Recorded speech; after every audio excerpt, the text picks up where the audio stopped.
Өнөөдөр бид бүтээгдэхүүний түүхээ хэрхэн бүтээх, яагаад энэ таны бизнес чухал болох талаараа ярилцах болно. Орифлеймын бүтээгдэхүүнийг өөр дээрээ туршиж үзсэн бод түүхээ хуваалцах нь бусад хүмүүсийн сонирхлыг татах, сэтгэлээ хуваалцах хамгийн сайхан арга болдог.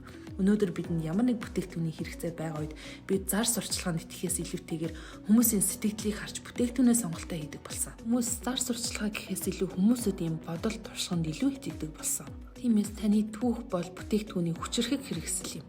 Бүтээгдэхүүний түүхээ бүтээхийн өмнө бодолцох хэдэн хэрэгтэй асуултууд бий. Хэрв таны түүх эдгээр асуултанд хариулж байвал бүх зүйл төгс гэсэн үг. Бүтээгдэхүүний ямар ойлголттой байсан бэ? Бүтээгдэхүүнийг хэрэглэхийн өмнө та ямар байсан бэ? Та ямар бүтээгдэхүүнийг хэрэглэж эхэлсэн бэ? Хэрэглэж үзээд үр дүн нь ямар байсан? Мөн таны хувьд хэр үнцэнтэй болсон бэ? Энэ бол бүтээгдэхүүнийг хэрэглэж үзсэн миний түүх. Орифлеймээс хин нэг нь надад Norwegian экологийн цувралын бүтээгдэхүүнийг хэрэглэж үзэхийг санал болгоход тэр даруйд л миний сонирхлыг татсан. Учир нь би хуурай шилттэй тэмцэх арьс арчлагын бүтээгдэхүүнийг хайж байсан юм.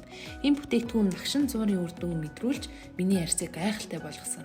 12-7 хоногийн дараах хэрэглээний үр дүн миний хүлээлтээс давж чадлаа. Энэхүү иж бүрдэл нь миний арьсанд хижээл өгч арьсны залуу гэрэлцэн төлөвийг бодтойгоор сэргээсэн.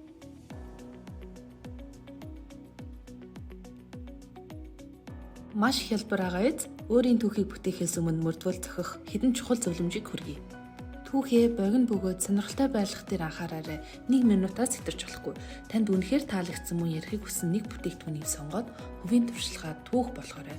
Танд мэдрэгдсэн үр дүн дээр төвлөрч ямар сэтгэл төрүүлсэн болон таны амьдралыг хэрхэн өөрчилсөнийг хуваалцаарай. Түүхээ ирж хүчтэй, сэтгэл хөдлөлтөй яриарай. Яг л нүүр нүрээ тулаад ярьж байгаа мэт өөртөө итгэл дүүрэн ярих нь чухал шүү.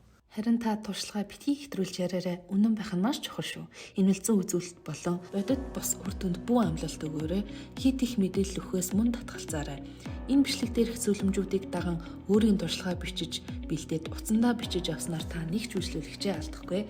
Бичлэгээ өөрийн багийн хүмүүс болон спонсортойгоо хуваалцаж, үргэлжлүүлэн өөрийн туршлагаа өдөр бүр шин 3 хүнтэй хуваалцаарай.